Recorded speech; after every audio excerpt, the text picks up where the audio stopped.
You are listening to the podcast of the Mathias Corvinus Collegium, the largest talent management institute in Hungary.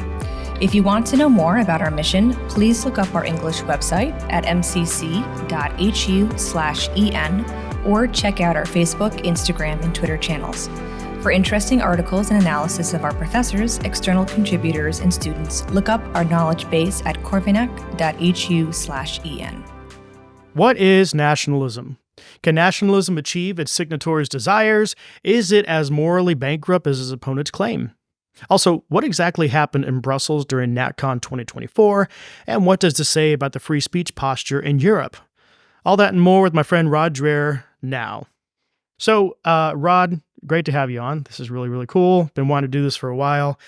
You were on the ground in Brussels for the NatCon 2024, so we'll talk about a lot of that. But first, I want to talk about nationalism. It's becoming more of a buzzword in America.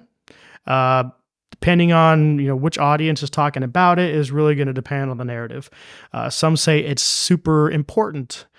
Some can't even define it, and some say it is bigoted and all the other adjectives that they typically use.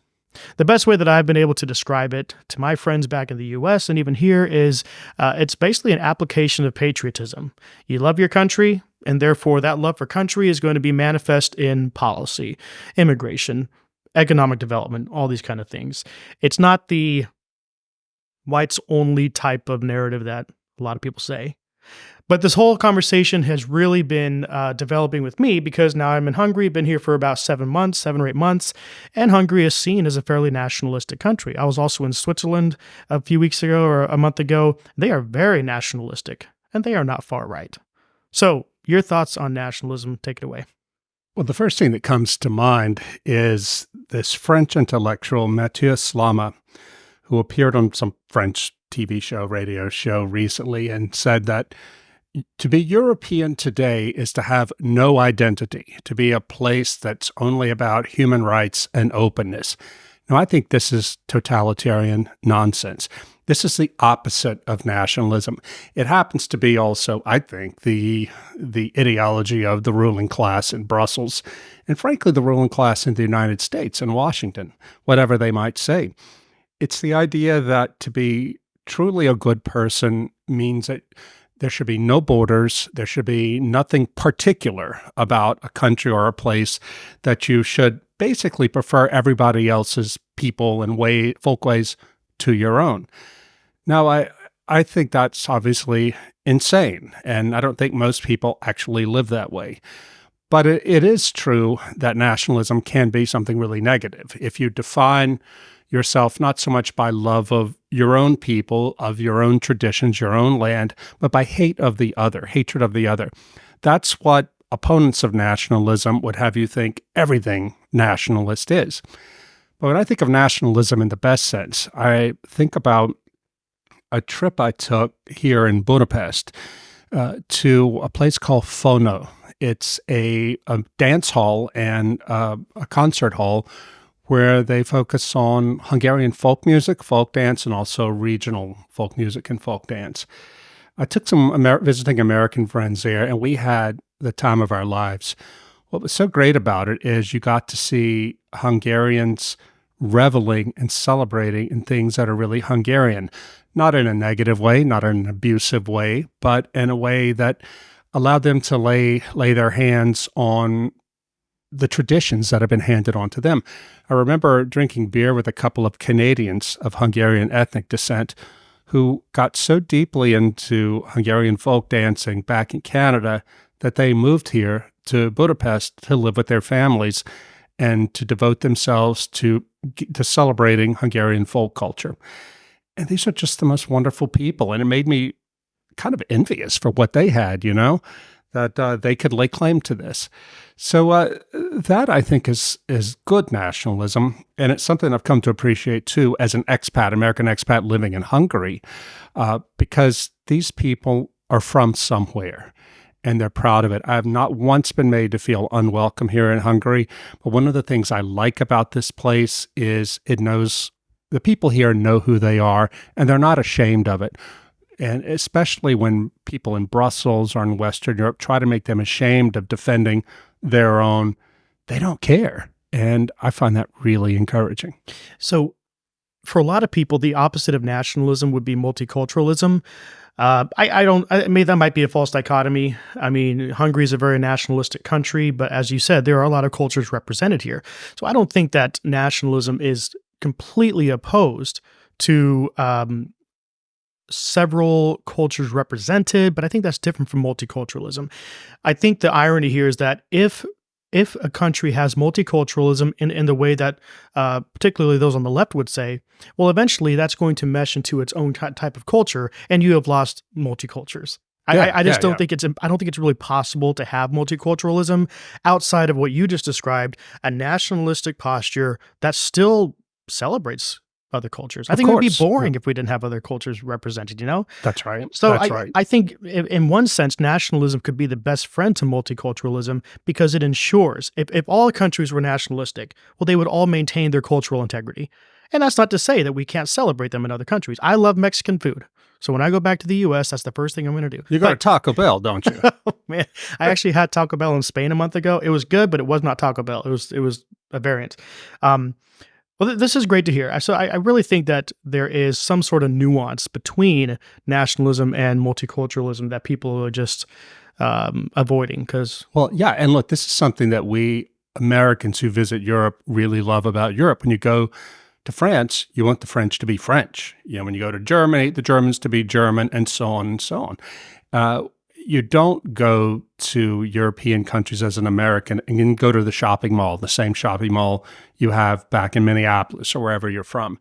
I think you're right. A really sophisticated multiculturalism, proper multiculturalism, values what other people have for themselves, while at the same time loving what you have. Viktor Orban said one time that he didn't want Sweden to be Hungary. He wants Hungary to be Hungary and let the other nations of Europe figure out how they want to live themselves. That's exactly how I feel about it, because if you travel widely abroad, you understand that cultures and the peoples who make up those cultures are very different. And vive la différence, I say. You know, that's what makes travel so enjoyable and so educational. But the worst thing is to travel somewhere far away abroad and then sit around with a bunch of Americans, you know, and you haven't gone anywhere. You haven't learned anything. You haven't been challenged. Wait, does this mean we can't hang out anymore? Well, I didn't want to say it. Oh, I brought it up. Well, so another thing with that is that America first, that's a phrase that's come up really out of the Trump administration, but I think it's just, you know, we don't even need to pair it with that, but just say America first. I think it's a great idea, just as much as I think it is for Hungaries to say Hungary first, Sweden first, France first, like you're saying, because it's just like a family.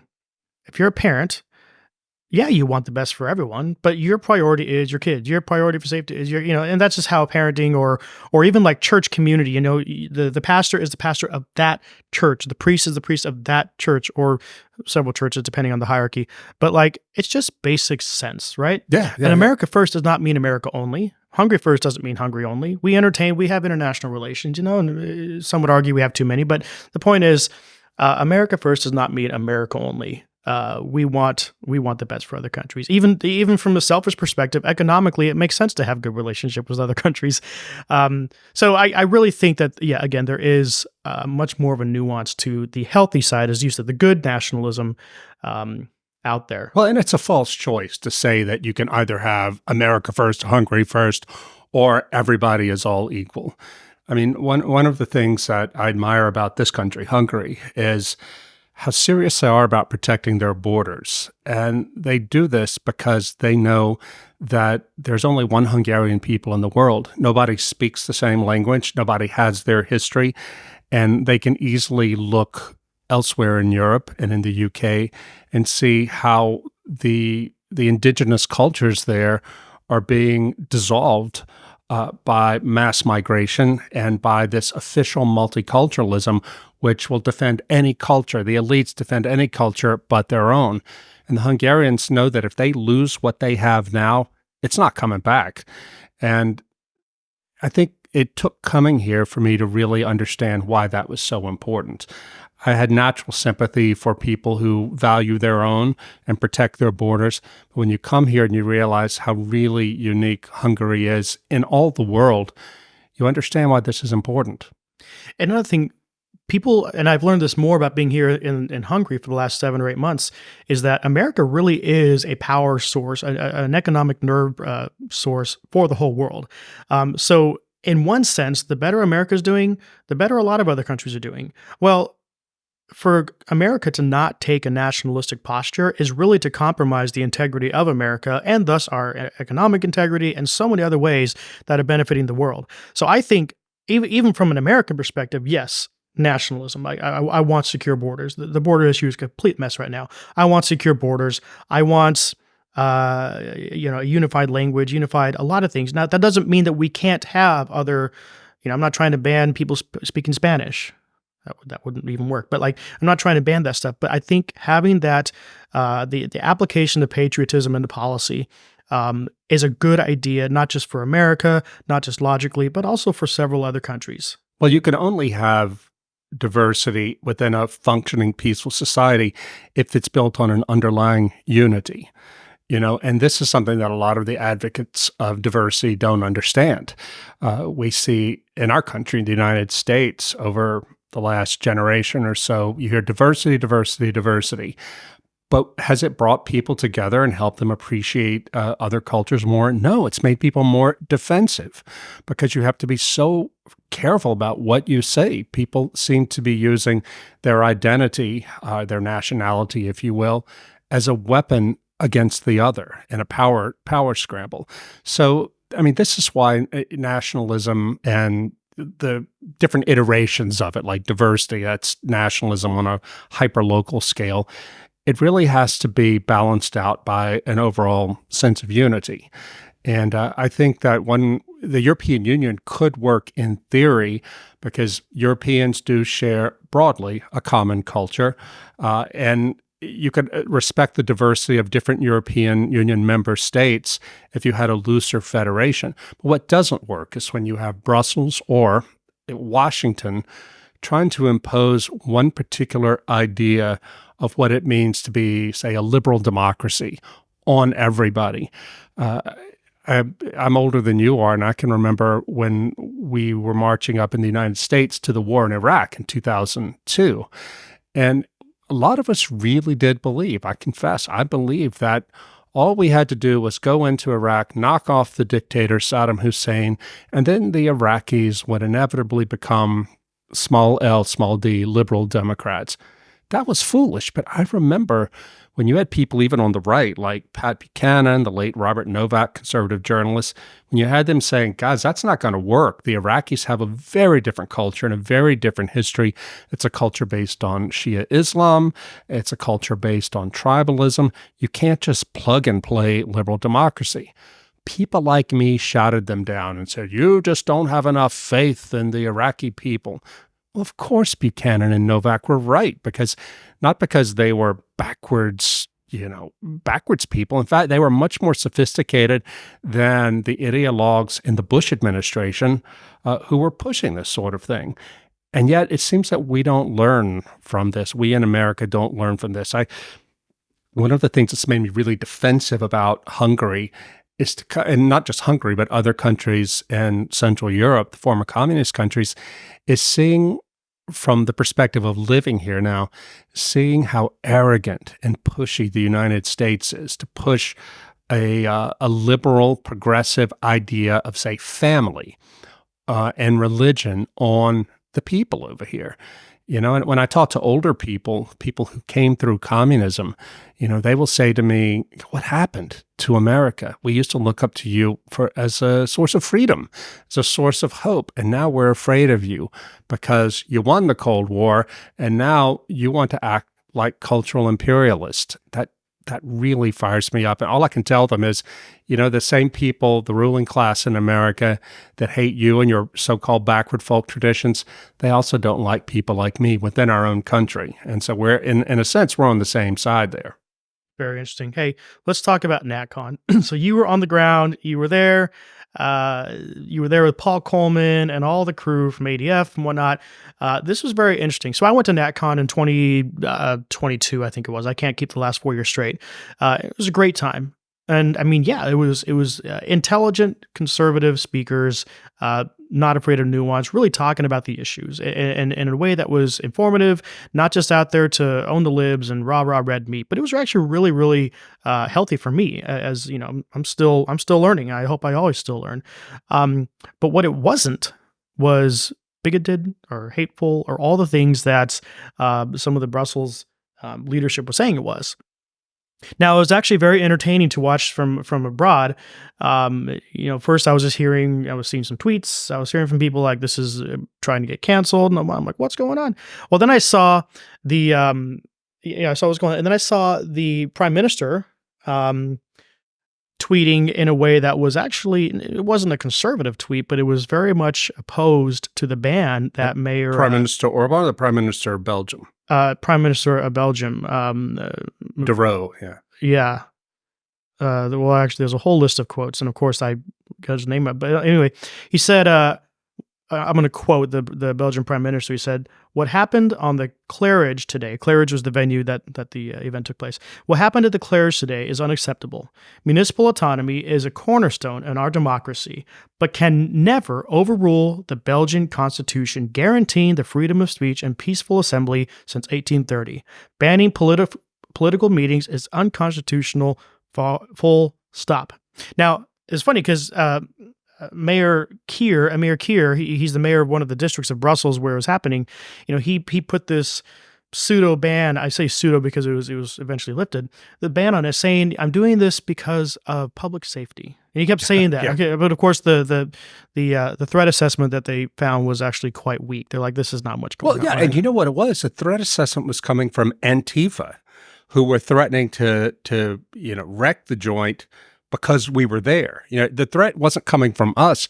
This mayor of this Islamist-tied mayor of this district of Brussels was saying that our presence there was the threat. And it didn't start with him. The whole thing started when the mayor of Brussels City, the overall mayor, at the very last minute, put pressure on the venue that had been booked for months. This is the first one. The right? first venue, yeah. Put pressure on them at the last minute to cancel us.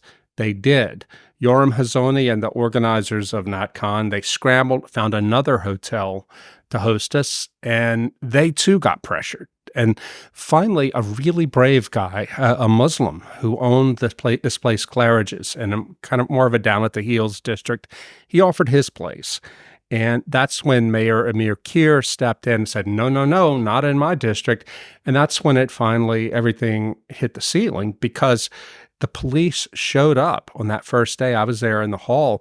They marched in to clear the hall out. But I think when they got there, they saw that there were so many TV cameras there. They turned around and walked out, but they stood in front of the building to prevent anybody from coming in, and anyone who wanted to leave, you could leave, but you couldn't come back in. This is when Paul Coleman and the ADF crew, Alliance Defending Freedom, they had lawyers on the ground already. They jumped in, did it pro bono, and started filing motions in court. It went up to the Belgian Supreme Court almost instantly. And the ADF lawyer had to go argue against a lawyer for the city after midnight in front of at least one judge of the Supreme Court. And the ruling went in our favor, and thank God that the liberal prime minister of Belgium proved to be an actual liberal who wanted free speech, even though he was actual liberal, yeah, an actual liberal. Mm-hmm. And so it all turned out great for all of us, because we got to have the second day with it was a 2-day conference. The second day went off without a hitch, but we also got a lot of good publicity because it showed how thoroughly illiberal the left is. And liberal in the sense that even Prime Minister Viktor Orban talks about it a lot. Liberal is freedom, liberty, in the classical sense. Yeah, it was funny to see the back and forth, the mayor and the prime minister are both liberal. One of them, as you said, in the actual sense, though, he's like, no, this is ridiculous. And even the Supreme Court, I don't have the quote, but they were like, it was not on the fence. They were very much opposed to this ban. Like, this is no go at all. Props to Alliance Defending Freedom International at 2 a.m. getting the post-midnight oil, burning the post-midnight oil on that one. So what does it say about free speech in Europe? I mean, on one hand, it can look really bad because of this happened. But on the other hand, I mean, the nation, or Belgium's top politician is going to defense. So is there a metric that we can see on who's pro free speech and who's not in Europe? Well, think about it like this. If NatCon weren't so high profile, I mean, we had the speakers we had lined up at NatCon included Viktor Orban, Nigel Farage from the UK, Suella Braverman, former interior minister in the British government, and big names like that. If it hadn't been for them, and if ADF didn't have lawyers on the scene already, it could have gone very differently. And ADF was able to provide its legal defense pro bono. But what if you're a smaller group? What if you don't have the TV cameras in there to frighten the police away? What if you don't have the money or the access to get lawyers to defend you? You fold and go away.